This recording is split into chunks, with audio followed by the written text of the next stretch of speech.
Chandran Galaxy ಮೀಡಿಯಾಗೆ ಸ್ವಾಗತ ಸುಸ್ವಾಗತ.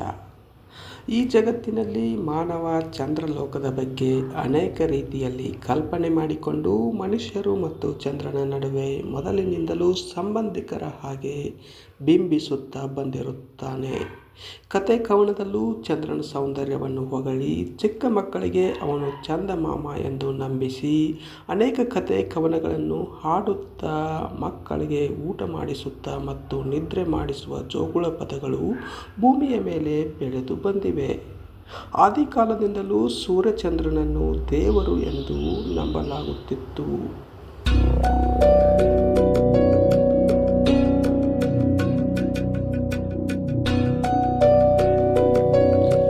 ಚಂದ್ರ ಭೂಮಿಯ ಏಕೈಕ ನೈಸರ್ಗಿಕ ಉಪಗ್ರಹ. ಭೂಮಿಯು ಸೌರಮಂಡಲದಲ್ಲಿರುವ ಗ್ರಹಗಳಲ್ಲಿ ಸೂರ್ಯನಿಗೆ ಸಮೀಪದಲ್ಲಿರುವ ಮೂರನೆಯ ಗ್ರಹವಾಗಿದೆ. ಭೂಮಿ ಮತ್ತು ಚಂದ್ರನ ನಡುವಿನ ಸರಾಸರಿ ದೂರ 3,84,399 ಕಿಲೋಮೀಟರ್ಗಳು. ಇಷ್ಟು ದೂರದಿಂದ ಚಂದ್ರನಿಂದ ಪ್ರತಿಫಲಿತವಾದ ಬೆಳಕು ಭೂಮಿಯನ್ನು ತಲುಪಲು ಸುಮಾರು 1.3 ಕ್ಷಣಗಳು ಹಿಡಿಯುತ್ತದೆ. ಚಂದ್ರನ ವ್ಯಾಸವು 3,474 ಕಿಲೋಮೀಟರ್ಗಳು ಇರುತ್ತದೆ. ಇದು ಸೌರಮಂಡಲದ 5ನೇ ಅತಿ ದೊಡ್ಡ ಮತ್ತು 5ನೇ ಅತಿ ಭಾರವಾದ ಉಪಗ್ರಹವಾಗಿದೆ.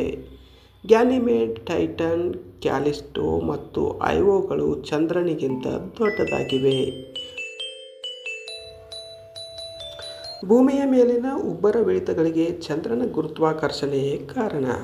ಚಂದ್ರವು ಭೂಮಿಯ ಸುತ್ತ 27.3 ದಿನಗಳಿಗೊಮ್ಮೆ ಪರಿಭ್ರಮಿಸುತ್ತದೆ. ಭೂಮಿ ಚಂದ್ರ ಸೂರ್ಯ ವ್ಯವಸ್ಥೆಯಲ್ಲಿ ಆವರ್ತಿಸುವ ಬದಲಾವಣೆಗಳ ಕಾರಣದಿಂದ ಚಂದ್ರನ ಕಲೆಗಳು ಉಂಟಾಗುತ್ತವೆ. ಈ ಪಕ್ಷಗಳು 29.5 ದಿನಗಳಿಗೊಮ್ಮೆ ಆವರ್ತಿಸುತ್ತವೆ. ಭೂಮಿಯನ್ನು ಬಿಟ್ಟು ಮಾನವರು ನಡೆದಾಡುವ ಏಕೈಕ ಆಕಾಶಕಾಯವೆಂದರೆ ಚಂದ್ರ. ಚಂದ್ರನನ್ನು ತಲುಪಿದ ಮೊದಲ ಮಾನವರಹಿತ ಗಗನ ನೌಕೆ ಎಂದರೆ ರಷ್ಯಾದ ಲೂನಾ ನೌಕೆ. ಲೂನಾ ನೌಕೆ 1 ಭೂಮಿಯ ಗುರುತ್ವದಿಂದ ಮುಕ್ತಿ ಪಡೆದು ಚಂದ್ರನ ಬಳಿ ಹಾರಿ ಹೋದ ಮೊಟ್ಟಮೊದಲ ಮಾನವ ನಿರ್ಮಿತ ವಸ್ತು. ಲೂನಾ ನೌಕೆ 2 ಚಂದ್ರನ ಮೇಲ್ಮೈ ತಲುಪಿದ ಮೊಟ್ಟಮೊದಲ ಮಾನವ ನಿರ್ಮಿತ ವಸ್ತು. ಲೂನಾ 3 ಸಾಮಾನ್ಯವಾಗಿ ಮರೆಯಾಗಿರುವ ಚಂದ್ರನ ಹಿಮ್ಮುಖವನ್ನು ಇದು ಚಿತ್ರೀಕರಿಸಿತ್ತು. ಈ 3 ಘಟನೆಗಳು 1959ರಲ್ಲಿ ಆದವು. ಚಂದ್ರನ ಮೇಲೆ ನಿಧಾನವಾಗಿ ಇಳಿದ ಪ್ರಪ್ರಥಮ ನೌಕೆ ಲೂನಾ 9.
ಚಂದ್ರನನ್ನು ಪರಿಭ್ರಮಿಸಿದ ಪ್ರಪ್ರಥಮ ಮಾನವರಹಿತ ನೌಕೆ ಲೂನಾ 10.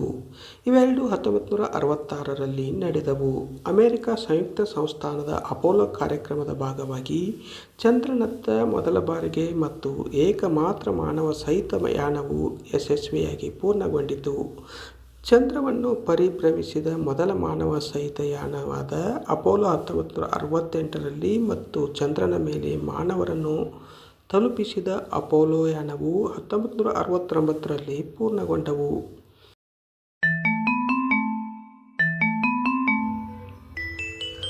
ಅಪೋಲೋ ಕಾರ್ಯದ ಸಮಾಪ್ತಿಯೊಂದಿಗೆ ಮಾನವ ಸಹಿತ ಚಂದ್ರಾನ್ವೇಷಣೆಯು ಕೊನೆಗೊಂಡರೂ ಇನ್ನೂ ಭವಿಷ್ಯದಲ್ಲಿ ಚಂದ್ರನತ್ತ ಮಾನವರಹಿತ ಅಥವಾ ಮಾನವ ಸಹಿತ ಗಗನ ನೌಕೆಗಳನ್ನು ಕಳುಹಿಸುವ ಯೋಜನೆಗಳನ್ನು ಹಲವು ದೇಶಗಳು ಹೊಂದಿವೆ.